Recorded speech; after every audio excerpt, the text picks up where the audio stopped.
नरगिस बॉलीवुड का ऐसा नाम और ऐसा चेहरा जिसके बिना शायद बॉलीवुड की परिभाषा नहीं दी जा सकती। नरगिस ने अपने फिल्मी करियर में कई फिल्में दी। वो राज्यसभा सांसद भी बनी, मगर फिर कुछ ऐसा हुआ जो किसी ने नहीं सोचा था।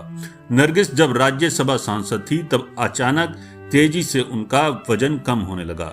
उन्हें हर वक्त थकावट महसूस होती और पूरे शरीर में दर्द रहता था।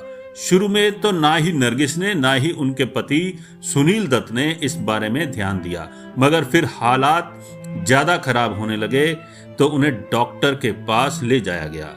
नरगिस जब डॉक्टर से मिलने गई उस वक्त भी उन्हें यही लगता रहा कि शायद ज्यादा ट्रैवलिंग की वजह से ये थकान उन्हें हो रही है। जिसके बाद डॉक्टर्स ने उन्हें आराम करने की सलाह दी, मगर वो इतनी व्यस्त थी कि उन्हें आराम के लिए भी वक्त नहीं मिलता था। दोस्तों, 29 जुलाई साल 1980 को मुंबई के सी रॉक होटल में संजय दत्त की बर्थडे पार्टी थी। इस पार्टी में अनाउंस हुआ कि रॉकी के बाद संजय दत्त प्रोड्यूसर गुलशन रॉय के बेटे राजीव राय की फिल्म करेंगे जिसका नाम युद्ध होगा।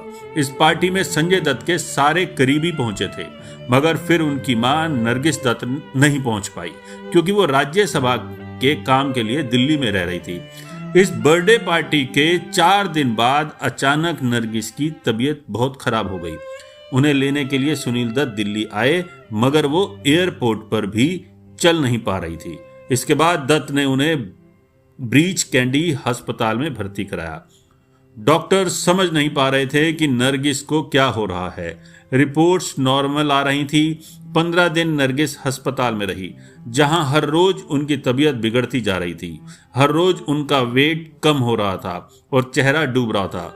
तरह तरह की जांचें हुई और फिर वो पता चला जिसके बाद दत्त साहब की दुनिया बदल गई। सुनील दत्त को खबर दी गई कि नरगिस को पेनक्रियास का कैंसर है। डॉक्टरों ने सुनील दत्त को सलाह दी कि उन्हें जल्द से जल्द न्यूयॉर्क के कैंसर हॉस्पिटल ले जाएं।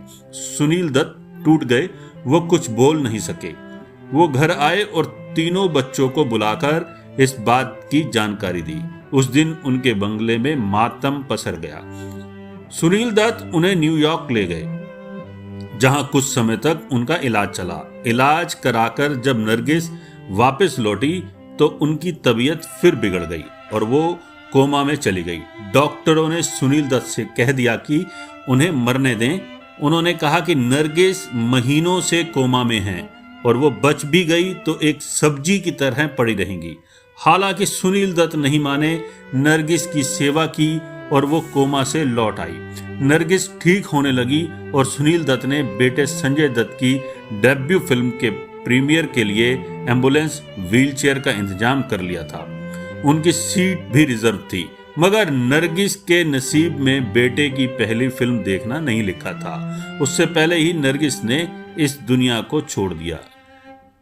3 मई साल 1981 को नरगिस इस दुनिया से चली गई और 3 दिन बाद 6 मई साल 1981 को संजय दत्त की डेब्यू फिल्म रॉकी रिलीज हुई। नरगिस के लिए स्पेशल कुर्सी स्क्रीनिंग के दौरान रखी गई थी। फिल्म सुपरहिट हुई, मगर नरगिस बेटे की ये सफलता नहीं देख पाई। दोस्तों, फिल्मी दुनिया से जुड़ी खबरें हम आपके लिए लाते रहेंगे। चैनल को लाइक, सब्सक्राइब, शेयर जरूर कीजिएगा। धन्यवाद दोस्तों।